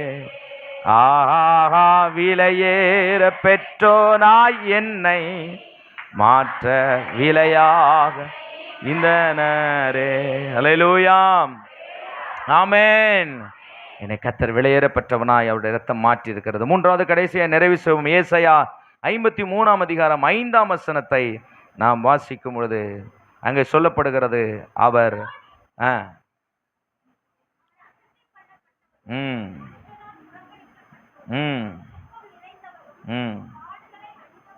1 பேதுருக்கு எழுதின நிருபம் 2 அதிகாரம் 24 வசனத்தை வாசிங்க. 1 பேதுரு 2:24. நாம் பாவத்துக்கு செத்து நீதிக்கு பிழைத்திருக்கும்படி அவர் தாமே தமது சரீரத்திலே நம்முடைய பாவங்களை சிலுவையின் மேல் சுமந்தார். அவருடைய தழும்புகளால் நான் என்ன செய்தேன்? சுகமான். முதலாவது நான் சொன்னேன், நம்முடைய பாவத்தை அவர் சுமந்து என்ன செய்தார்? தன் சரீரத்திலே சுமந்து கல்வாரி சிலுவையில் தீர்த்தார். இரண்டாவது சொன்னேன், அவருடைய ரத்தம். மூன்றாவது, அவர் அடிக்கப்பட்ட பொழுது அவர் பட்ட காயங்கள். சொல்லுவாங்க பார்த்தீங்களா, 5 காயங்கள் 5 கண்டங்களுக்காக என்ன செஞ்சாராம்? 5 காயங்கள் பட்டாராம். இந்த காயங்கள் எனக்கு என்ன ஆசீர்வாதத்தை கொண்டு வருகிறது என்று கேட்டால், என்ன மேன்மையை கொண்டு வருகிறது என்று கேட்டால், ஏசாயா 53:5 சொல்லுது, அவர் காயப்பட்டு அவர் நொறுக்கப்பட்டார் என்று நான் பார்க்கிறோம். ஏசாயா 53:5 சொல்லுகிறது, நம்முடைய மீறுதல்களின் நிமித்தம் அவர் காயப்பட்டு நம்முடைய அக்கிரமங்களின் நிமித்தம் அவர் நொறுக்கப்பட்டார். அல்லேலூயா. முதல்ல கல்வாரி சிலுவையில் அவர் பலி செலுத்தப்பட்டார் என் பாவத்தை வைத்து. இரண்டாவது, அந்த பாவத்தினாலே பலி செலுத்தப்பட்ட பொழுது அவரிடத்திலே சிந்தப்பட்ட ரத்தம் ரொம்ப முக்கியமான சப்ஜெக்ட் பாருங்க. அது என் வாழ்க்கையை மாற்றினது, ஆசீர்வாதமாக மாற்றினது. நிறைய பேர் இந்த புனித வெள்ளியில இயேசு கிறிஸ்துவினுடைய தலையில சூடப்பட்ட முள்ளு இத்தனை இஞ்சின்னு பேசுவாங்க, ஆணி இத்தனை இஞ்சி அப்படின்பாங்க. இதெல்லாம் இஞ்சி கணக்கு போட்டு நம்ம சொல்ற ஆட்கள் நிறைய பார்க்கிறோம். இயேசு என்னையா செஞ்சாரு? இயேசு கிறிஸ்து என் வாழ்க்கையில் செஞ்சார். அவர் அடிக்கப்பட்ட பொழுது அந்த காயத்தினாலே, அந்த தழும்புகளினாலே எனக்கு என்ன இருக்குதுன்னு கேட்டா, என் வாழ்க்கையில ஒரு அற்புதம் நடந்திருக்கிறது. அவர் பட்ட காயத்தினாலே என் வாழ்க்கையில ஆக்கினையிலிருந்து, தண்டனையிலிருந்து கர்த்தர் என்னை விடுதலையாக்கி இருக்கிறார். தண்டனையை அனுபவிக்கிற மனுஷனை நீங்க பார்க்கணும்னா காயினை போய் நீங்க பாருங்க. வேத புஸ்தகத்துல காயினின் மேல் இருந்ததான சுமை, பலி, தண்டனை. அதனால என்னாச்சு தெரியுமா? ஐயோ, என்னை எங்க பார்த்தாலும் யாராவது என்ன செஞ்சிருவாங்களே, கொன்னு ஓட்டுருவாங்களே. நிறைய பேருடைய வாழ்க்கையில் இன்னைக்கு தண்டனை, ஆக்கினை என்ன நடக்கும் தெரியுமா? அதெல்லாம் விவரிச்சோம்னு சொல்லுங்க, பயங்கரமான ஆபத்து. தண்டனை அனுபவித்துக் கொண்டிருக்கிறாங்க எத்தனை ஜனங்கள். தண்டனை எத்தனை குடும்பமா அனுபவிச்சுக்கிட்டு இருக்காங்க தெரியுமா? பரம்பரையா தண்டனை அனுபவிச்சுக்கிட்டு இருக்கிறாங்க. நான் அந்த தண்டனையை குறித்து பேசினேன்னா உங்களுக்கே சில நேரம் முகம் கோணிரும். இவ்வளவுலாம் இப்படிலாம் இருக்குதா பாஸ்டர்? அம்மா வாழ்க்கையில தண்டனை அனுபவிச்சது, அப்பா அதே மக வாழ்க்கையில தண்டனையை அனுபவிக்கிறத நம்ம பார்க்கிறோம். பரம்பரை பரம்பரையாவே 2வது கல்யாணம் தான் நடந்துகிட்டு இருக்கும். யோசிச்சு பாருங்க. அதெல்லாம் ஒரு தண்டனை, ஆக்கினை தெரியுமா? அம்மா 2வது கல்யாணம் முடிச்சிருப்பா, பிள்ளையும் 2வது கல்யாணம் தான் முடிச்சிருப்பா. இப்படி நிறைய பேருடைய வாழ்க்கையில நம்ம பார்க்கிறேன். ஒருவேளை அப்படி இங்க இருக்கீங்க, எனக்கு தெரியல. இப்படிப்பட்டதான தண்டனை, இப்படிப்பட்டதான ஆக்கினைக்கு உட்படுத்தப்பட்ட ஜனங்கள் இருக்கிறாங்க தெரியுமா? நிறைய பேர் என்ன நினைக்கிறாங்கன்னா அது விதின்னு நினைக்கிறாங்க. விதி விதியும் இல்ல, கதியும் இல்ல, அது தண்டனை. தண்டனை. அநேக காரியங்களை நான் சொல்லலாம், எனக்கு அது டைம் இல்லை. பாருங்க, எத்தனை குடும்பங்கள் தண்டனை அனுபவிச்சு கொண்டிருக்குமா? ஒரு இன்னைக்கு நாம தண்டனை அனுபவிச்சுட்டு இருக்கலாம். இந்த வெளிப்பாடு இல்லாதனால இன்னைக்கு இந்த தண்டனையிலிருந்து, ஆக்கினையிலிருந்து அவர் தழும்புகளினாலே கர்த்தர் விடுதலையை கொடுத்தாரா? எவ்வளவு பெரிய ஆசீர்வாதம் தெரியுமா? இந்த இயேசுவை கண்டடையாம, இந்த இயேசுவை தெரியாம எத்தனையோ ஜனங்கள் இந்த உலகத்துல தண்டனை அனுபவிச்சுக்கிட்டு இருக்கிறாங்க, ஆக்கினை அனுபவிச்சுக்கிட்டு இருக்கிறாங்க. நீங்க யோசிச்சு பாருங்க. தண்டனையின் கைதி, ஒரு தண்டனை கைதி ஒருத்தன் ஜெயிலில் இருக்கான் பாருங்க. இரட்டை ஆயுள் தண்டனை போட்டாங்க. தண்டனை கைதி சார் இவன். அவன் வாழ்நாள் எல்லாம் 14 வருஷம் அவன் வெளியில வர வரைக்கும் அவன் படுற வேதனை, அவன் படுற கஷ்டம் சொல்லி மாளாதுங்க. 14 வருஷம் எப்போ முடியும்னு அந்த தண்டனையிலிருந்து விடுதலையா இருக்காங்க ஏங்கிக்கிட்டே இருப்பான். இன்னைக்கும் ஒரு கூட்டம் இந்த தேசத்துல ஏங்கி கொண்டிருக்கிறது. இந்த தண்டனை எதற்கு என் வாழ்க்கையில நடக்குது? இந்த தண்டனை எதற்கு என் வாழ்க்கையில் நடக்குது? இந்த ஆக்கினையை நான் ஏன் என் குடும்பத்துல நான் அனுபவிக்கிறேன்? யாரோ எவரோ என் பரம்பரையில செஞ்சதுனால என் வாழ்க்கை முழுவதும் நான் தண்டனை அனுபவிக்கணுமா? ஏதாவது விடுதலை இருக்கிறதா? மந்திரவாதி இடத்திலே போகிறாங்க, சாமியார் இடத்திலே போகிறாங்க. சாமியாரும் மந்திரவாதியும் தண்டனையை மாற்ற முடியாது. எந்த பரிகாரங்களும் தண்டனையை மாற்ற முடியாது. இயேசுவின் தழும்புகளினாலே தண்டனையை மாற்ற முடியும். அவருடைய தழும்புகளாலே குணமானீர்கள். மரண தண்டனையில் இருந்து, ஆக்கினைகளில் இருந்து விடுதலையாக்குகிற ஒரே தெய்வம் இருக்குமானால் அவர் நம்முடைய ஆண்டவராய் இயேசு கிறிஸ்து. எவ்வளவு ஸ்லாக்கியம் தெரியுமா? நீங்கள் நானும் எவ்வளவு ஆசீர்வாதம் தெரியுமா கர்த்தர் நமக்கு கொடுத்திருக்கிறா தெரியுமா? எத்தனை பேர் ஒருவேளை இன்னைக்கு நீங்க தண்டனை அனுபவிச்சுக்கிட்டு இருக்கிறேன் பாஸ்டர், நான் சொல்றேன் அந்த தண்டனை உங்களோட முடியட்டும்னு நான் சொல்றேன். உங்களோட முடியட்டும். நான் அப்படி ஜெபம் பண்ணி இருக்கிறேன் பாருங்க, அப்படி ஜெபம் பண்ணி இருக்கிறேன் பாருங்க. அடிக்கடி ஆப்ரேஷன் எங்க குடும்பத்தில் நடக்கும். ஏதாவது ஒரு பிரச்சனை, ஆண்டவரே எனக்கு அது வெளிச்சம் கிடைச்சதுக்கு அப்புறம் நான் ஜெபம் பண்ண ஆரம்பிச்சேன். என் சந்ததி என்ன செய்யக்கூடாது, என்னோடு எங்கள் தாயோடு நிறுத்தப்படட்டும். இப்படி நிறையா காரியங்கள் நடந்திருக்கும் உங்கள் வாழ்க்கையில். எனக்கு தெரிஞ்சதை நான் அனுபவித்து ஒரு சிம்பிள் சொல்கிறேன். எத்தனையோ குடும்பங்களில் நான் இன்றைக்கி சொல்கிறேன், இந்த ஜெபத்தை நம்ம இருக்க போகிறோம். என்னோட இந்த தண்டனை இன்னைக்கு முடியும். இந்த பிரசங்கத்தை கேட்கிறேன், இதுவரை இந்த பிரசங்கத்தை கேட்டாமல் இருக்கலாம். அவருடைய தழும்புகளால், அப்பா உங்கள் தழும்பை என் மேலே வைங்க ஆண்டவரே. வசனம் சொல்கிற அவருடைய தழும்புகளாலே நீங்கள் என்ன செய்தீர்கள்? குணமானீர்கள். அவருடைய தழும்புகளாலே நீங்கள் என்ன செய்தீர்கள்? அந்த தழும்பை நம்ம நோக்கி பார்த்தலாம். ஆண்டவர் நமக்காக காயப்பட்டார், நொறுக்கப்பட்டார். பிதா தான் அதற்கு ஒப்பு கொடுத்தார். இவர் காயப்பட்டு நொறுக்கப்பட்ட அந்த வேதனை, அந்த காயம்தான் என்ன உண்டாக்கும்னா ஜனத்திற்கு ஆக்கினையிலிருந்து மாற்றத்தை உண்டாக்கும், தண்டனையிலிருந்து விடுதலை உண்டாக்கும். எத்தனை அன்புள்ள தெய்வத்தை நாம் இன்னைக்கு ஆராதிக்கிறோம் தெரியுமா? இந்த புனித வெள்ளி என்பது சாதாரணமானதல்ல. இதை குறித்த புரிதல் இருக்குமானால் நம் நடை மாறும், நம் சிந்தை மாறும், நம்முடைய ஆவியிலே ஒரு பெரிய மறுரூபத்தை நாம் பெற்றுக்கொள்ள முடியும். எல்லாரும் தேவ சமூகத்தில் நாம் எழுந்து நிற்க போகிறோம். ஆண்டவரே, பாவத்தின் மூலமாய், பாவத்தினுள்ளான அந்த சாபத்தின் மூலமாய் வந்த மரணம், பாவத்தின் சம்பளமாகிய மரணத்திலிருந்து எங்களை விடுதலையாக்கும்படி பாவத்தை நீ கல்வாரி சிலுவையிலே சுமந்து தீர்த்திருக்கிறீர். எங்களுக்கு ஜீவன் உண்டாக்கும்படி அதே கல்வாரியிலே தம் ஜீவனை கொடுக்கும் பொழுது சொட்டு சொட்டாய் ஒரு சொட்டு ரத்தம் இல்லாதபடி சிந்தப்பட்ட அந்த ரத்தத்தினாலே என் வாழ்க்கை ஆசீர்வதிக்கப்பட்டிருக்கிறதப்பா. ஆத்திரமல்ல, எனக்கு ஒரு சமாதானம் அந்த இரத்தத்தின் மூலமாய், எனக்கு ஒரு பெரிய கழுவப்படுதல் அந்த இரத்தத்தின் மூலமாய். என் வாழ்க்கையை முற்றிலுமாய் இயேசுவின் இரத்தத்திற்கு நான் ஒப்பு கொடுக்கிறேன் ஆண்டவரே. அது மாத்திரமல்ல, அடுத்ததான் நாம் கடைசியா நாம பார்த்தோம், அவர் நொறுக்கப்பட்டார், அவர் காயப்படுத்தப்பட்டார். அடிச்ச அடி, பட்ட காயங்கள். அருமையான தேவனுடைய பிள்ளைகளே, பவுல் கூட ரொம்ப காயப்பட்டிருக்கிறான். ஆனா அது முக்கியம் இல்லை. இயேசுவின் காயத்துல என்ன இருக்குன்னு கேட்டீங்கன்னா, அவருடைய தழும்புகள்ல என்ன இருக்குன்னு கேட்டீங்கன்னா, என் ஆக்கினை மாறுகிறது, என் தண்டனை மாறுகிறது, எனக்கு ஒரு சுகத்தை, குணமாக்குதலை கர்த்தர் கொடுக்கிறார். எத்தனை பேர் கையை உயர்த்தி, ஆண்டவரே இந்த சத்தியத்தின்படி என் வாழ்க்கையில ஒரு பெரிய மாற்றத்தை தாரும் ஆண்டவரே. இன்றைக்கு கேட்ட இந்த சத்தியத்தின்படி உண்மையாய் நீங்க ஜெபிப்பீங்கன்னா இது கத்தர் கொடுத்ததான அற்புதமான வார்த்தை. எத்தனையோ காரியங்களை புக்கெல்லாம் பிரட்டி படிச்சு பார்த்தேன், ஒரு செய்தியை கொடுக்கணும்னு சொல்லி ஆண்டவர் சொன்னார், இந்த வார்த்தைக்கு நேரம் நான் சொல்லுகிறதற்கு நேரம் என் ஜனங்களை நடத்து என்று சொல்லி வார வாரம் பிரசங்கம் கொடுத்துடலாம் ஒரு தாட்ல.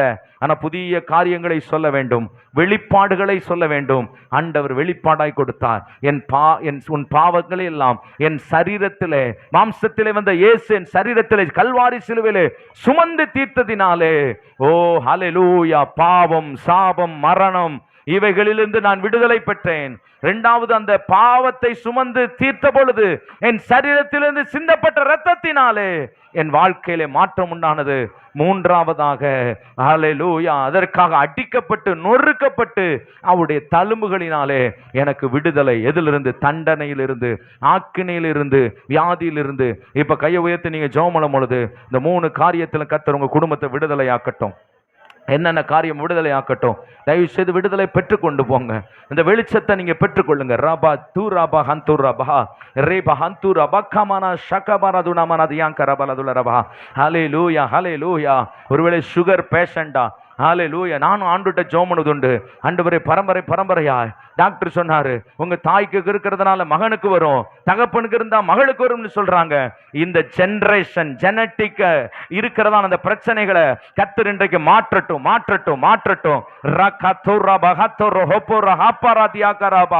இல்ல என் வாழ்க்கை வேற, என் ஊழியம் வேற, என் குடும்பம் வேற.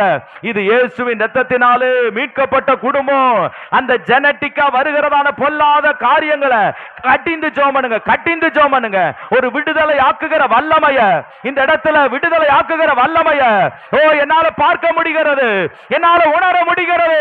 அநேகருடைய வாழ்க்கையில இப்ப அந்த வல்லமை வெளிப்படுகிறது, என்னால பார்க்க முடிகிறது.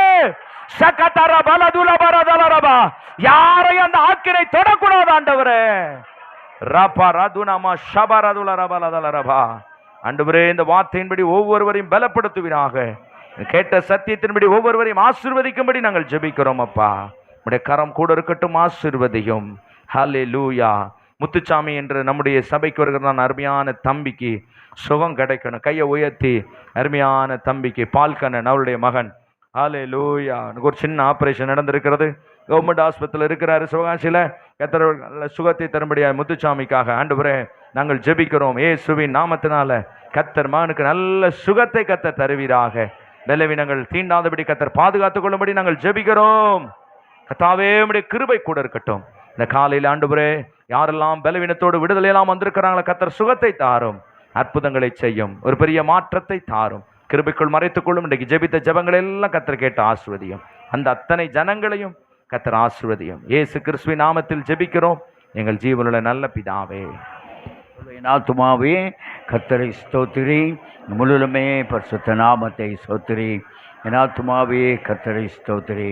அவர் செய்து வரும் சகல உபகாரங்களையும் மறவாதி. சொல்லுமா, அவர் செய்து வரும் சகல உபகாரங்களையும் மறவாதி. நம்முடைய ஆண்டவராகிய இயேசுவின் கிருபையும் பிதாவாகிய தேவனுடைய அன்பும் பரிசுத்த ஆவியானவருடைய அந்யோன்ய ஐக்கியமும் சமாதானமும் கர்த்தருடைய வருகை பரியந்த நம் அனைவரோடும் இருப்பதாக. ஹல்லேலூயா, ஹல்லேலூயா, ஹல்லேலூயா. கர்த்தர் உங்கள் யாவரையும் ஆசீர்வதிப்பாராக. ஆமென், ஆமென், ஆமென்.